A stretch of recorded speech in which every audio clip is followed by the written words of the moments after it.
Hello and welcome to Thrive. I'm Susana Kennedy, and today we are thriving in mindset and happiness with one of my favorite people in the world, Robin Banks.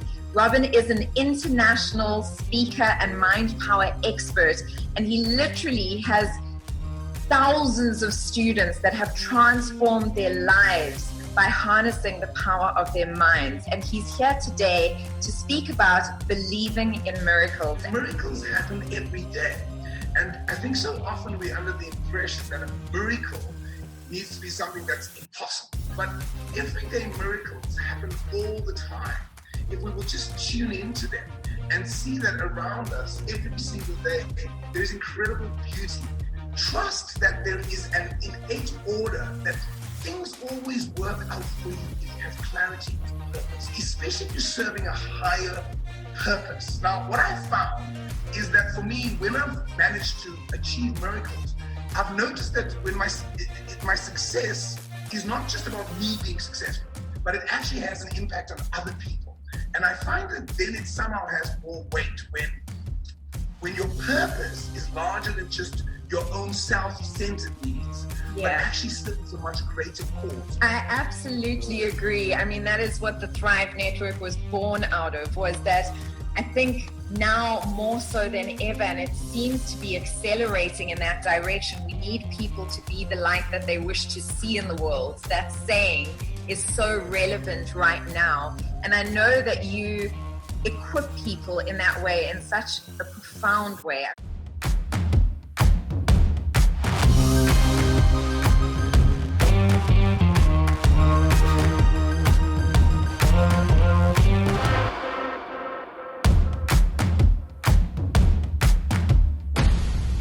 Hello and welcome to Thrive. I'm Susana Kennedy, and today we are thriving in mindset and happiness with one of my favorite people in the world, Robin Banks.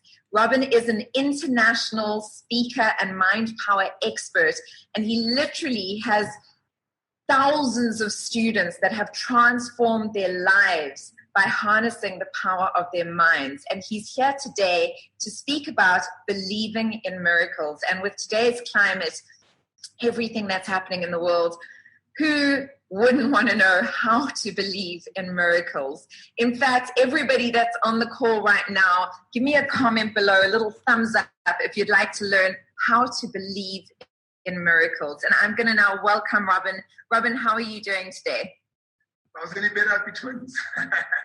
No, I'm doing very, very well, Susana. Happy to be with you and the Thrive community. I really hope that everybody is indeed thriving.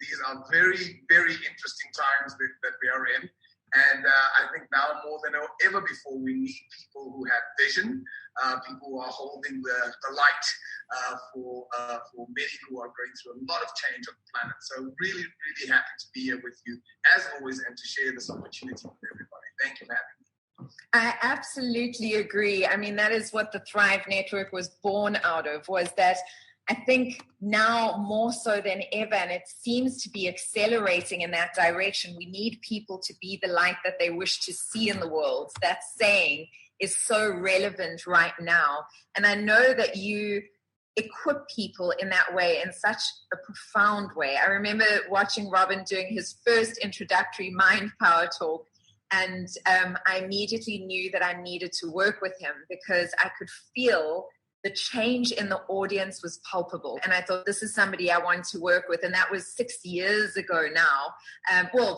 Five and a half years ago now. And Robin and I work together and we've become great friends. But his talks are packed with knowledge. In fact, I know you're doing a Mind Power seminar at the moment. And some people have missed that, but I will put a link up so that you can follow Robin and make sure that you don't miss out on the next one. But right now, let's just chat a little bit about believing in miracles. What does that mean for you?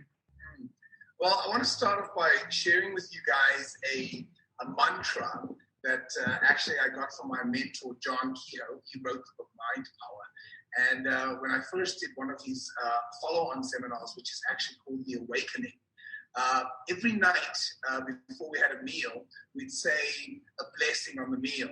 And the blessing goes as follows. Miracles shall follow miracles. Wonders shall never cease. I give thanks for this perfect day. Miracles shall follow miracles. Wonders shall never cease. I give thanks for this perfect day. And it was such a beautiful thing to do every single night before we had our evening meal. And just to really affirm to yourself that miracles happen every day.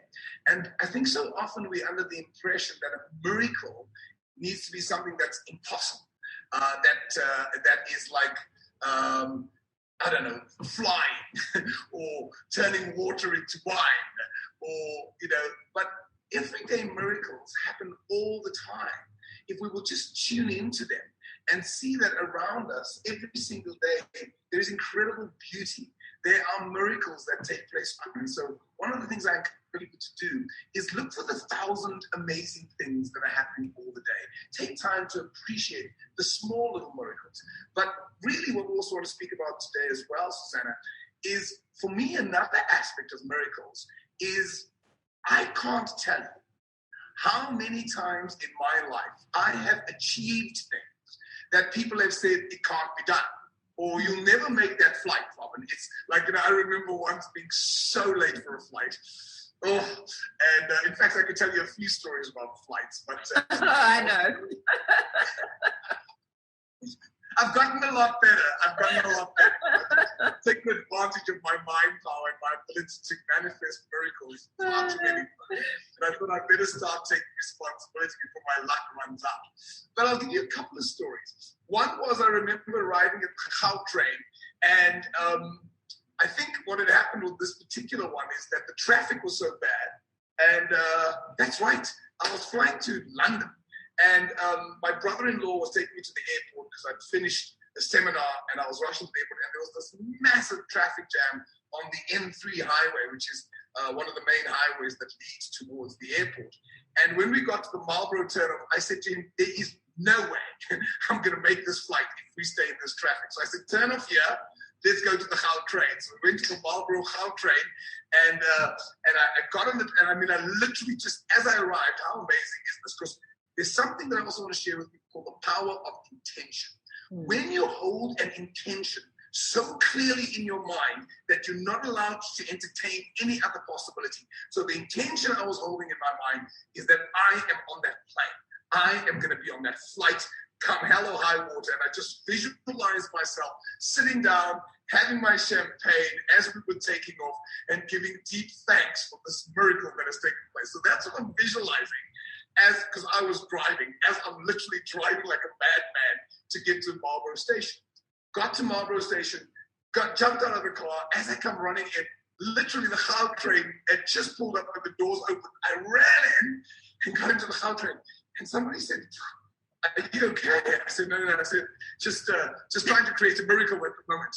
And this lady says, what's your miracle? I said, well, my flight takes off in 55 minutes. And she says, oh, is it a local flight? I said, no, it's international. Oh, no, you'll never make that flight. You'll never make that flight. I said, well, I believe in miracles.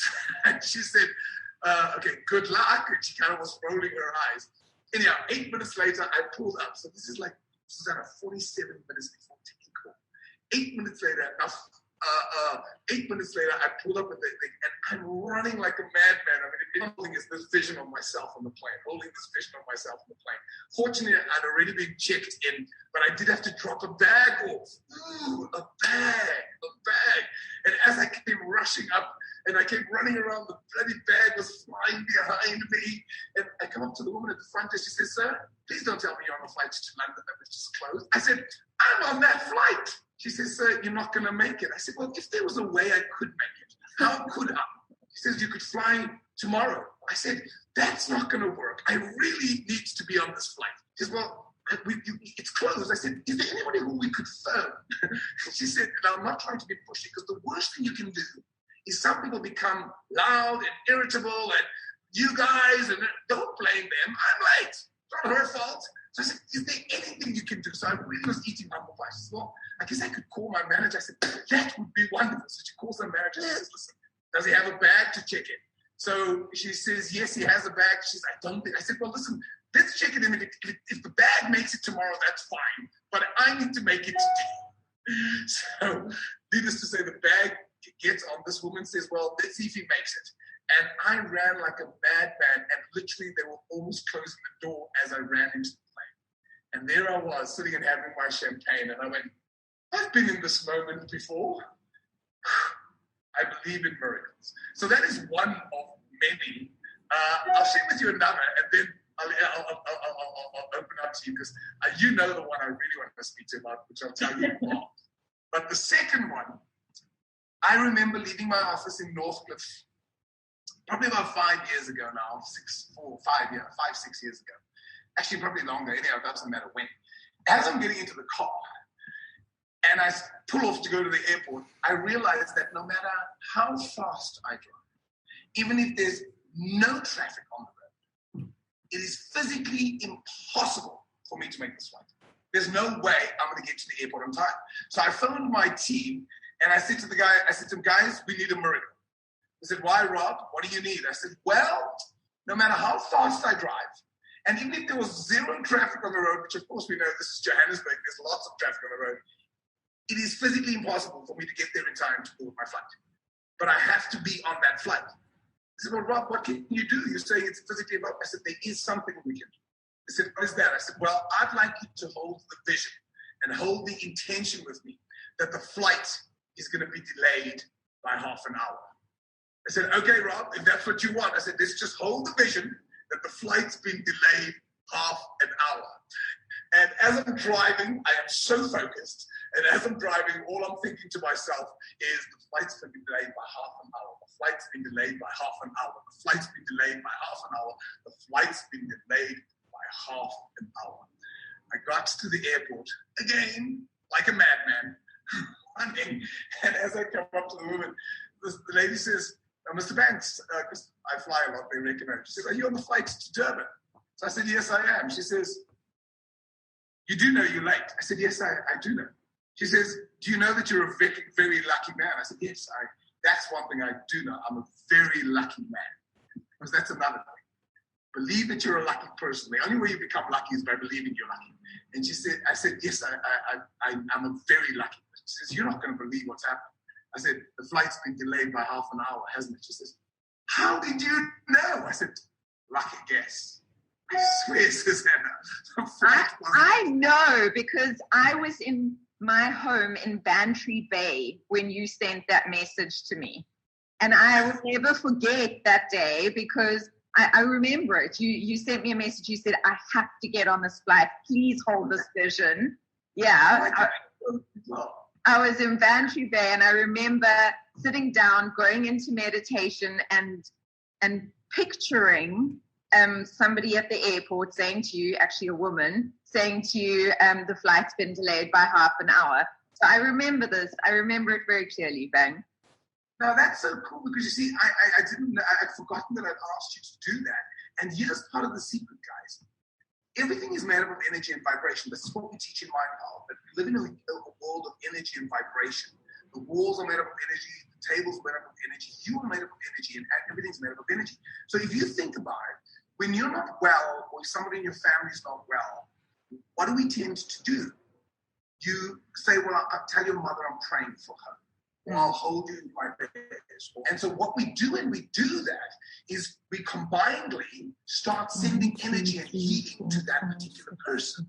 So when, you see, as a human being, you are a creator, and the energy you put out as an individual has a powerful intention. But think of it as a cable. Now, what is a cable really made up of? A cable is made up of lots of single strands of cable. Now, the one single strand is strong because it is metal, but there's no way a single strand of cable attached to a magnet, you know, when you go to the scrapyard, how those magnets, those big magnets come on top of the roof of the car, and then it pulls it up and then goes and drops it into the crusher and it gets crushed. So what's the cable made up of? The cable is made up of lots of little single strands. So one strand on its own would never be able to pick up that car.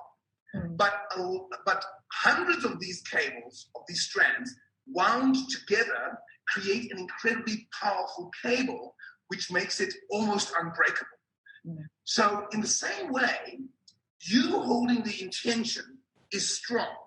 But if other people, as you were just saying, Susana, like I call other people to support me and I say, listen, do me a favor, just hold this vision in my mind. Just hold this intention for me. Because if enough of us can hold the intention together, it creates a much stronger frequency. So I'm so delighted that you were part of that journey. I'd forgotten that. So yeah. Really believe miracles is about having a clear intention. Sorry, go ahead. No. I was just going to say, no, I remember it very clearly because you phoned me, you sent me a message and you were in such a rush and such a flurry. In fact, it was a voice note. And I remember exactly where I was in my house. I had just walked out my kitchen. I know exactly where I was. And I literally sat down, went into like a vision straight away on the floor between my lounge and my entrance. So I remember it very, very, very clearly. For all of you that are watching right now, whether you're watching a recording of this or whether you're watching it live, what Robin is speaking about in terms of the energy that is created, that's why I say to you that I always repeat that we live in a universe that is made up of energy. And I truly believe with everything in my being that you're receiving this information at the exact right time for you. Wherever you are on your soul's path, your soul's evolution, even if you've heard it before, perhaps you needed to be reminded. So pay attention. And for those of you that can resonate with these miracles that sometimes happen when you set the right intention, please just comment below and just give us a thumbs up or say, yes, me too, so that we know, because I love looking through the comments and seeing how many people this resonates with. And also let me know what country you're tuning in from, because we are tuning into a global community, which I absolutely love. So let us know. And then if there's a friend of yours that would benefit from this information, please just tag them in the comments as well below. So Rob, there's lots of different types of miracles. And you were talking about setting the intention, like collective energy. And I find that a lot of coaches are actually moving towards collective calls because of the collective energy that comes in, like you talking about now.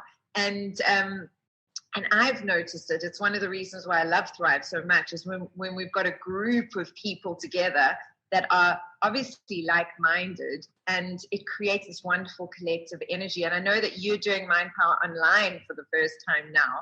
How has that experience been for you? Because you are now tapped into a wider collective, even though you are online, than you've ever been before. Well, interestingly, and it's another great example, Susana, of believing in miracles, because in March, we went into lockdown in South Africa on the 27th of March, if I remember correctly. And what had happened for us is I remember doing my last live event on the 16th of March in Johannesburg, a place called the Wondrous Country Club in Unova. And there were about 800 people in the room that night. And I must say, I felt so uncomfortable. I just thought, this is so irresponsible of me. I mean, here I am. We know that the coronavirus has made landfall in South Africa. We had very few cases at the time. We had like 17 cases. But still, I just suddenly thought, if one person in this virus, we could spread it to 10, 20% of people in the room. And the funny thing is, as people were coming up to me to say hi, I was like giving them the foot tap or giving them the elbow, and people were like, Robin, man, you're so funny, man, and they're touching me and hugging me, and I'm going, don't touch me. Because what I was concerned about is, let's just say this person has the virus and they don't know, they touch me, and then I touch them, the next person touches me, and then they touch me. It spreads so quickly. Yeah. And so I said to my team on the next day, the 17th of March, I said, we can't do this. This is completely irresponsible. And they said, but Rob, this is our business model. What are we going to do? We run seminars. Our business model is running seminars for hundreds and thousands of people at a time. And suddenly, my entire business model was coming to an end. And my team was saying, well, why don't you think about it over the weekend? I said, there's nothing to think about. We can't do this. And on Sunday, the 19th of March, President Cyril Ramaphosa came out and said that one of the things was that we can't have gatherings of more than 100 people at a time. And I went, well, there you go. There's nothing to think about. The decision's made. And why I'm sharing this with you, Susana, is that initially Because there may be some of you right now who are still going through anxiety. Maybe your way of being has been compromised. And for some of you, maybe it's come to a complete standstill, as mine did. 90% or 95% of my business was live. Only about 5 to 10% of it was online. And I went into incredible panic. I had an incredible amount of anxiety because I suddenly thought, what am I going to do? And so it's normal to feel anxious. And so I just want you guys to know that feeling feelings is part of the journey of transformation. People who are successful are not successful because they don't have the feelings, they don't have the anxiety. They experience it, but they're successful in spite of their fears, in spite of their anxiety feelings, that they learn to control their emotions rather than being controlled by them. So I felt the anxiety.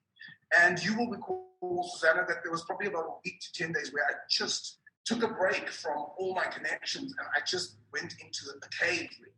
And really what I was doing in the cave is I was searching for answers and going, okay, what am I going to do here? And one of my favorite quotes, which I'm using a lot lately, and some of you might have heard me say before, is by a guy called Sam Weiss.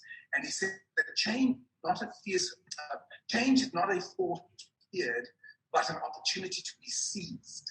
I'll say it again. Change is not a force to be feared, but an opportunity to be seized. And I kept thinking to myself, this is an opportunity for me to recreate and reinvent myself. And initially, it was extremely scary.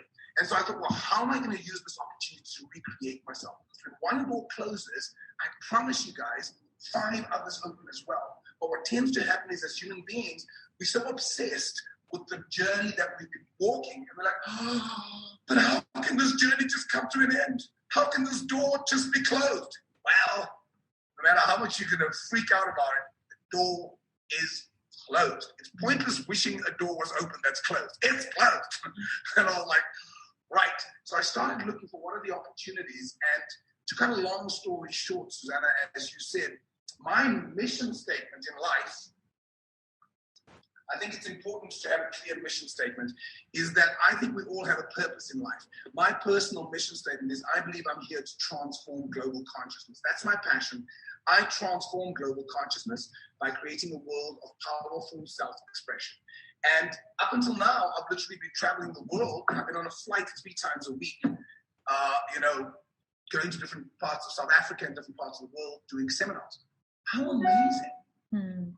From this very place I'm standing right now, I have got people on my seminars from Japan, Philippines, Australia, New Zealand, China, Thailand, India, all over Europe, Portugal, Germany, France, Italy, Spain, the UK, Sweden, Ukraine, Slovakia, all over Africa, Kenya, Zambia. I've got people from Guatemala, Brazil, the United States, Canada, Mexico.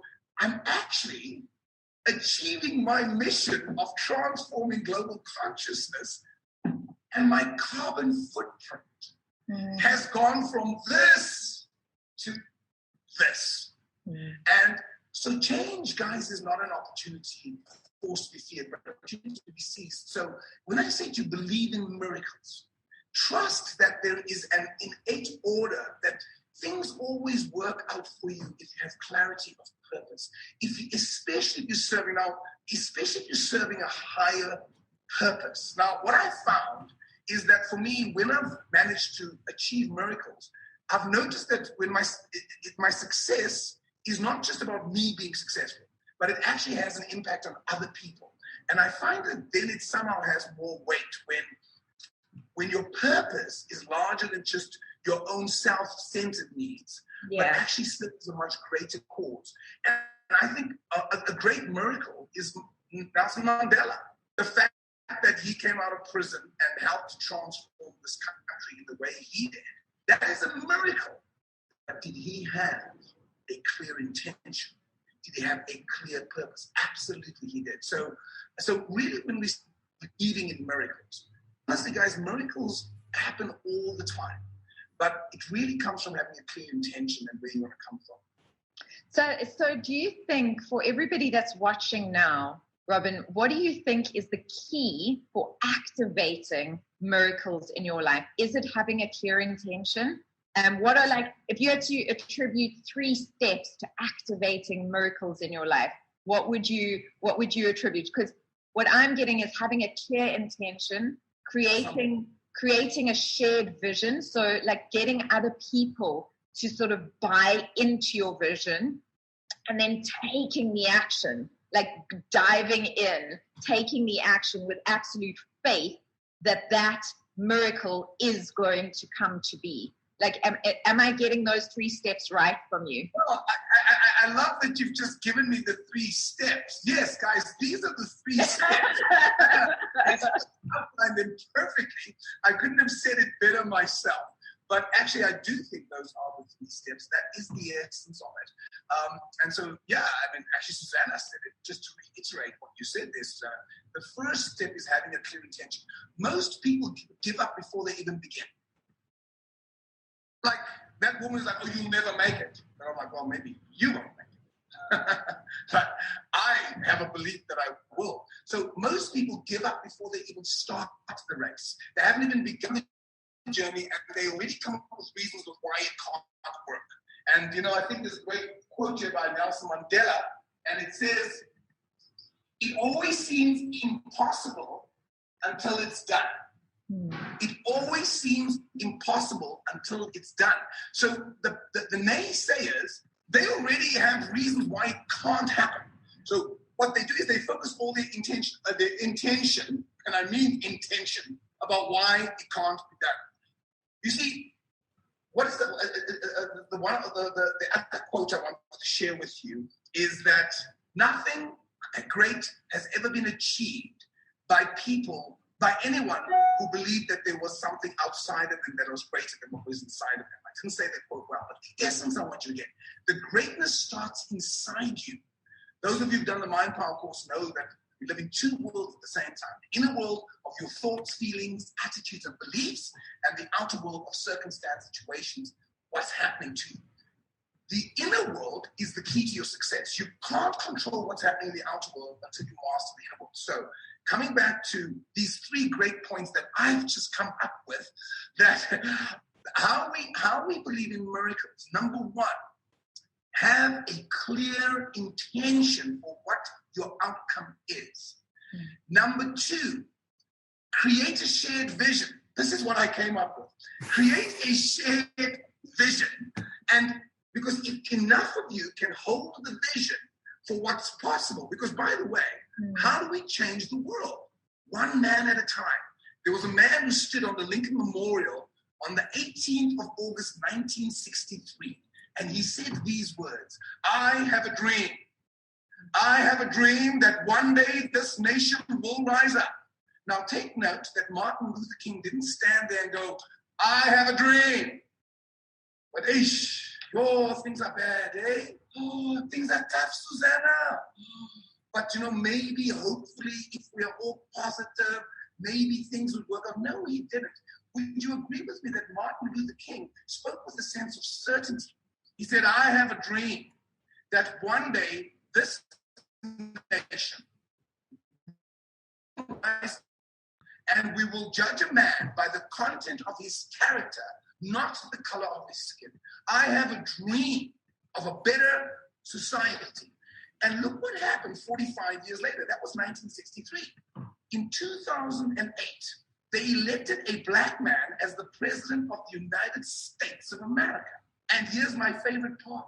What did they judge him by? They judged him on the content of his character. It was not the color of his skin, but rather the content of his character. Now, who would have thought that was possible in the 1960s? Well, it only takes one to have a dream. Then, if there's enough of us who share the vision of a new way of being for mankind, if enough of us can hold the vision of something different, a new world, a new society, what starts happening is we start creating the strands of the cable so it becomes stronger and it becomes a force to be reckoned with. And then, as Susana said, step number 3, act as if it's already happened. You have absolute faith Now, what is faith? Faith is a sense of certainty. Faith is a vibration of energy. Faith is believing in something even though everything else proves to the contrary that it can't happen. And so you act with faith and certainty that not only will it happen, you live as if it has happened. So you're already in the space. I was in the plane. I was drinking my champagne while I'm running like a madman to try and board the flight. I'm holding this vision. And so those are the 3 steps that I've come up with, Susana. About how, like that. Great. I am going to add 2 more steps, actually, Banks. Are you going to add steps to my 3 steps? I do. They're your steps, actually. I mean, as everybody watching knows, like, the reason why I love Thrive Network is I absolutely do it from a place of service, but I also am the eternal student. I'm the eternal student, and I know that by conversing with great teachers, great thinkers, great coaches, great healers, that I am learning constantly. And that, I mean, ask Robin, when we were working together, I'd always arrive and go, Robin, have you read this? Robin, have you looked up this? Like, that's just the way I am built. That's who I am as a person. So you broke up there, Banks? I was saying, giving me books, giving me audios, giving me all sorts of speakers to follow. Yes, it's important. I think it's important to embrace being the eternal student. Although I am now stepping into being a teacher myself after many years of Robin going, Susana, you're a teacher, a speaker, do it. I'm now not only, creating platforms where teachers are teaching, but I've also started teaching myself. I do always believe that I will be the eternal student for the rest of my life. There's always someone who knows more than you. There's always someone who knows less than you. Learn, pass on knowledge. That is my way of being. So the other 2 that I was going to say, which actually come from our session today, and we know these things, Banks, and I'm just putting it in order because I think that it's easier for the listeners out there to kind of really take note of the steps. But the action, like you were saying, having absolute faith and doing it as if it's already happened, that is so important. Believing, number 4, believing that the universe has your back. Just believing, and that dips into that faith. Believing that everything that happens, no matter what happens, that the universe has your back, that it will work out the best thing for you. And that's where point number 5 comes. Surrender to the outcome. Whatever happens is going to be the best thing for you. Whether you thought, like if you had missed that plane, Robin, I guarantee that there would have been a reason why you had missed that plane and you had needed to stay here for that day. And I believe that with all my heart. And so when I've got a saying that says it's not rejection, it's redirection. And when I say rejection, I mean that anything that doesn't go your way, anything that doesn't pan out the way you pictured it happening, if it shifts, it's just redirection to something better, something that is more meant for you. And so those would be the 2 added things that I would add there. And there are things you speak about, but I think that now gives whoever's listening very actionable thought processes to go through. And the thing to bear in mind about the 5th step you mentioned, one of my favorite quotes, which is by a book called Conversations with God by Neil Donald Walsh. In fact, this is from book 5, which is called Communion with God. And I love this statement, and I think it's so applicable. A true master always has intentions. A true master always has clear intentions, but accepts whatever happens as the perfect outcome. A true master always has clear intentions, but accepts whatever happens as the perfect outcome. So people often say to me, so Robin, do you manifest everything that you do? Good God, no. Thank heavens, no. Because sometimes the things you are wanting to manifest might not actually be the best outcome, or it might not be the best thing for your soul's purpose. So sometimes I would say, if I look at my vision board, I don't manifest everything on this board. In fact, there's one thing that I've actually changed my mind on. I've got a Learjet over here.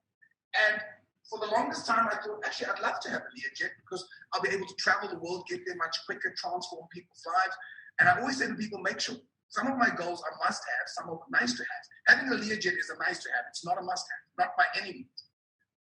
But as I've been in lockdown and I've been looking at my vision board every day because it's everywhere I go, I thought to myself, is Learjet really my highest purpose? Is it really serving this planet, or is it adding to the carbon footprint? And I suddenly thought, that's actually a little bit of arrogance on my side. There's something there that's not quite in alignment with what I'm actually wanting to create, which is a harmonious, healthy world, a planet where we can live and thrive together. Thrive, Susana, thrive. And so the Learjet is no longer in alignment for me. Now, I haven't taken it off because I'm like, that was always a nice to have. It wasn't a must have.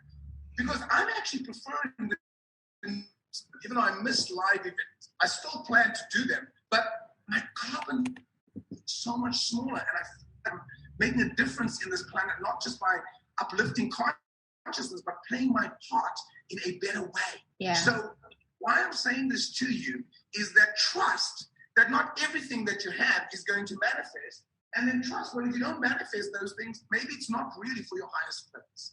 So I'm aware of our time, and I want to finish off by telling you my last story about believing in miracles.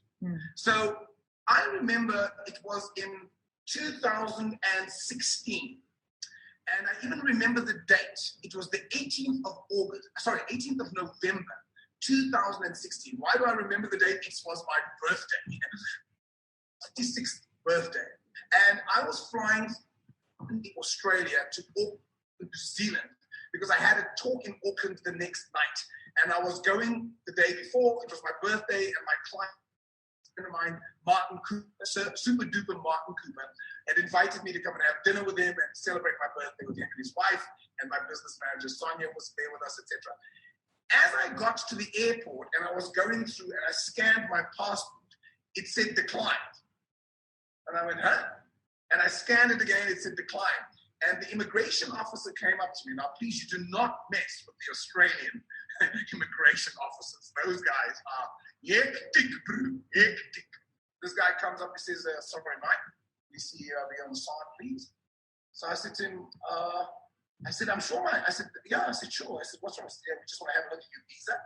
So I said, oh, no, my visa's definitely valid. I know my visa's valid. I said, well, we'll find out about that, won't we? And I went, huh? Anyhow, I got to the desk and I opened my bag and I took out my visa and I looked there and I said, yeah. I said, no, it's definitely valid. I said, look, it says valid until the 8th of January, 2019. Entry no later than 8th of January. He says, mate, would you read that properly? So I read through the whole document and it says, in essence, it says it's a 3-month visa, valid from the first date of entry for 3 months. Entry no later than the 8th of January. And I suddenly realized that I entered into the country at the beginning of August. And so I went to Australia, did some talks, went back to South Africa, and then went back to do my 5-week Mind Power seminar series at the time.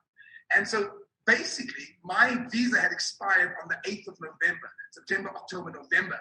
It had expired 10 days, entry no later than the 8th of January. And I went, oh, shit. And I said to the guy, I'm so sorry. I said, I really didn't get that. I said, I so misunderstood. I thought I could stay here until the 8th of January. He says, all right, Mike, I can see that was an honest mistake. We were just making sure that you weren't doing something illegal because we'd never let you back into the country, but I won't put this as a black mark on your application for visa. You can. Wow. I said, yeah, but I said, I've just got a slight challenge. I've got a seminar on Tuesday night, and I've got about 300 people who are going to be in this. Please, can you give me he says, Mike, that's none of my business. He says, get out of my country. I said, no, but will there be? He says, Mike, leave my country, please. Oh, shit. Man, now to say I was feeling lots of feelings would be an understatement. Because one of the things is when you're in a challenging situation, hold your energy up, focus your mind, focus your thoughts, focus your energy, and don't go into, oh no, because then everything drops down. So if you had been walking behind me, it would have been a very funny experience because I was literally going, shit, what? I can do this? There's always a way when you're committed, you'll find a way. Shit. Oh my God, this is going to be a complete disaster. Robin, focus your energy. And then literally as I was walking, I was going up and down and up and down. I phoned my business manager, Sonia, and I said, listen, and she goes, how fascinating. I said, yes. Isn't it rather fascinating? She said, so what are you going to do about it? I said, great question. I said, well, obviously by the time I land, the consulate will be closed. Please, can you see if you can get me an appointment with the Australian consulate tomorrow morning? And she says, yeah, I'll give them a call. That flight, I was super focused. Now, here's the key. I didn't entertain the negative side. I had faith, and I held this vision because I was working. I cleared my email box. I was doing my mind power. I didn't even watch a movie. For 3 hours, I was focusing my energy in creative ways. And I was like holding this intention that this miracle is going to take place.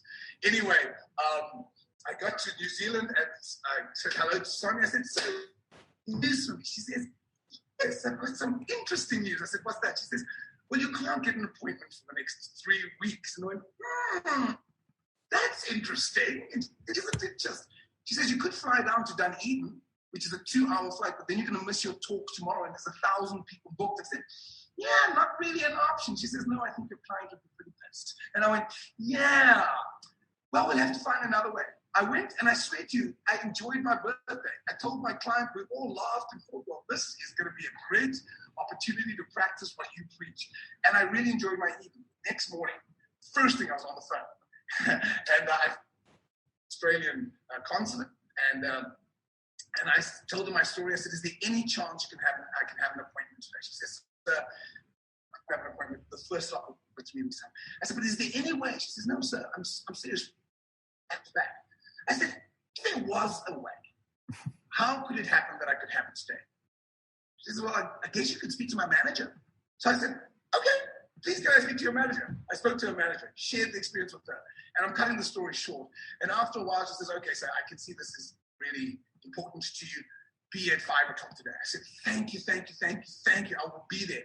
I said, by the way, I've got a talk at 7 o'clock, and it's an hour's drive away in traffic. Is there any chance I could be there? Sir, 5 o'clock. I was like, that was like 5 o'clock. I was there at 5 o'clock. In fact, and at 5 o'clock, I tell him the story, and I handed the visa because I filled out the forms. He said, sir, this is the wrong visa application. I'm like, oh. I had to redo the whole form. My business manager in Vets in South Africa drove in the middle of the night. She's getting me forms. At 6:30, they closed they closed early. They stayed open. I'm handing in the visa. And there's about 3 of them at desk. And as I'm handing in the visa application, I said, guys, thank you so much. I said, really, really appreciate it. I said, now, what are the chances that I'm going to get this visa tomorrow? And they all cracked up laughing. And they said, sir, it's going to take, she says, first of all, let me explain to you that it usually takes 3 weeks to get an Australian visa approved. And she says, and it's the festive season, lots of people are traveling. She says, it's going to take a miracle for you to get this visa tomorrow. I said, oh, geez, thank goodness for that. She says, what did you say? I said, thank goodness. Thank goodness for that. She said, well, you said it's going to take a miracle for it to come through tomorrow. She says, yes. I said, well, I just happen to believe in miracles. She cracks up laughing. She says, sir, how can you positive at a time like this? So I said to her, could you think of a more important time to be positive than now? And she says, that's a good point. She says, what do you do for a living? I said, I teach people to be positive. She said, you must be really good. I said, I'm really good. Yeah, so I said, now, you guys all vision with me. Step 2. All the vision. I want you all to touch this piece of paper. Just talk around that edge. I said, touch this piece of paper. And I said, I want you to all say, Dominus te kumalamarunda me. The visa comes through tomorrow. The visa comes through tomorrow. And they cracking up laughing. And I sent it off to laugh. Next day, boy, was I praying. I was holding the vision. 4:30 that day, I was playing golf. And I think the entire city heard me scream because I got an email. The visa has been approved. One day, Susana, I believe in miracles. I believe in miracles. And right now, more than ever before, guys, we as a society need to believe in miracles. We are creating a new way of being for mankind. This is not a forced. This is an opportunity to be seized.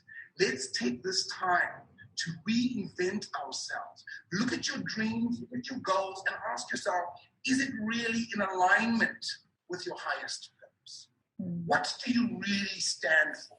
Is it just about the nice cars and the Lear jets and the homes that you live in? Or are you serving a much greater purpose? Something that is beyond who you are. Because you see, I believe the reason why I often achieve miracles is that it often involves making a difference in other people's lives.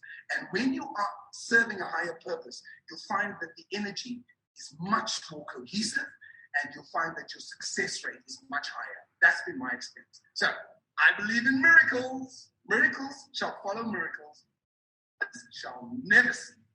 I give thanks for this perfect day. Beautiful, thanks. And I love that because you gave me 2 more points for the audience to take notes of. By next week. Guys, it is 11 o'clock in the morning. And what happens at 11 o'clock in the morning? Well, it all started with a thank you to essential workers. But what I do now is just howl 3 times and say, thank you, more please, to just raise the vibration. And that's actually point number 6. What Robin said over and over again, if you notice in all of his stories, was that he said, even when he was like, oh, I'm so stressed, he pulled himself together and he walked with strength. It's about having that energy vibration. When he said, it was all about creating a happy vibration. When we do things, when we do actions, when we live from a vibration of joy and gratitude, it is the fastest, quickest way of attracting more of what we want. And so having just that vibration, even if you can just do that, it'll create many little miracles that you just didn't think were possible. So I hope you will join me to raise the vibration. We will howl 3 times and then say, thank you, more please. Banks, are you ready? Okay. 1, 2, 3.